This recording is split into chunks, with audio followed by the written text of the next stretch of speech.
So doing all this has generated me a few extra pieces. Most notably is the top grills.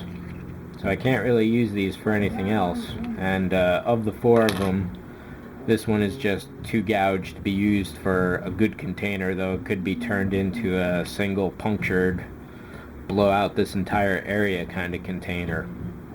We'll see about that. So that gives me at least 3 tops. And I also have 2 sets of walls. And at the moment, I only have 1 spare of these, though I think I should have 2. I just can't find it. But what I don't have right now is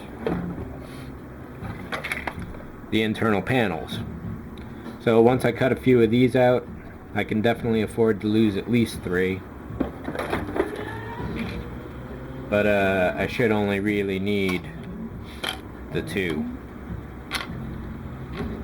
These will go to the Thunder Bay, and the name of that I'm thinking of changing for the Whitefish Bay, because that's closer to where I grew up in Michigan on the Great Lakes. And this is where the whole concept for this paint job comes from for the Thunder Bay, which could be the Whitefish, we'll see.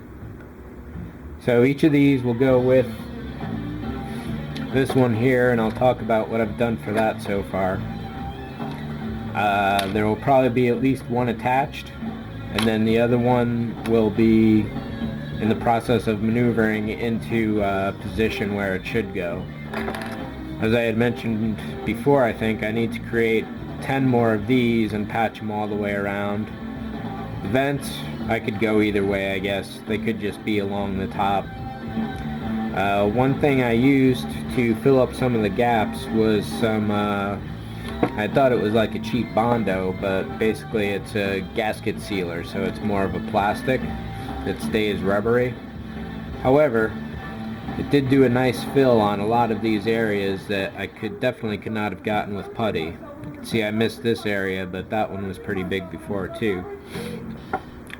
Then I primed it over to see how it was looking, and it's not too bad. Problem with it is that it's got a very viscous surface for a while, almost like, well, rubber cement really, that petroleum sort of bit.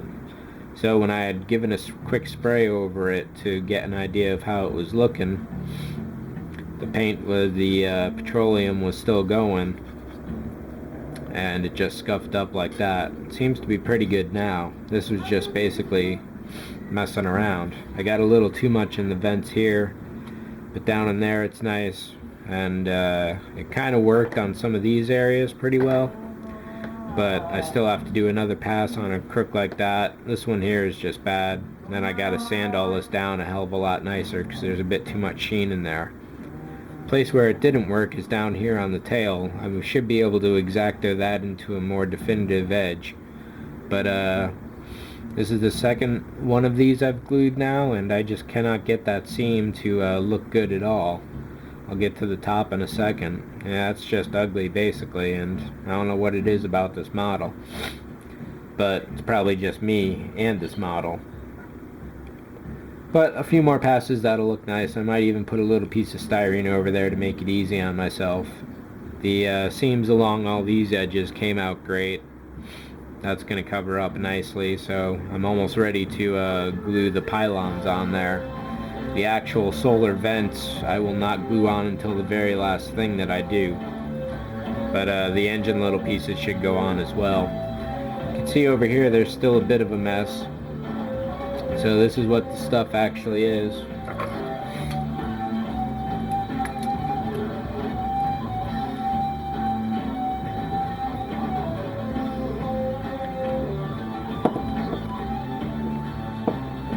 Once I can get all this crap out of there properly, we'll see how bad it really is, but it definitely looks ugly right now. But otherwise this is going fast, and it should be a fast one. The trick is going to be matching the particular maroon paint. I've got some white that should work out pretty well. And I also have to do some more paint designs on here for panel lines and such like that. Maybe put a couple porthole windows in the walls too. If it is 1/200th, I can figure out how big the bridge is and put a few windows on the front there.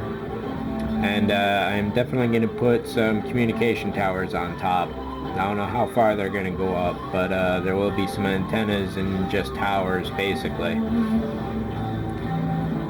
I may dress up the back engine. I mean, this is just plain compared to... This is certainly Spartan, but that's just totally empty. So I'll probably greeblify some of this. Other than that, I think that's it for the both of them. All the work on Monica here is definitely going to be taken up in doing these modules. Once I get one single one cut really well. Right now I just did one, traced it.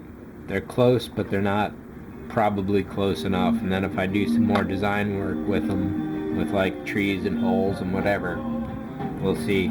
But I also have to figure out what 1/200th looks like too, if that is indeed the scale of this kit.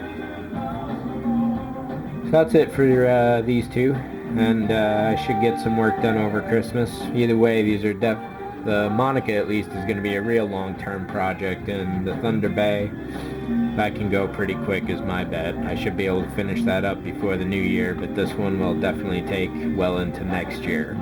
So I want to take my time with it. I'll still be able to hang it up probably when I'm not working on it, but between all the decks, lighting it, creating the camera mounts, that's definitely going to be a good chunk of work, and it's best not to rush it. So that's it for that.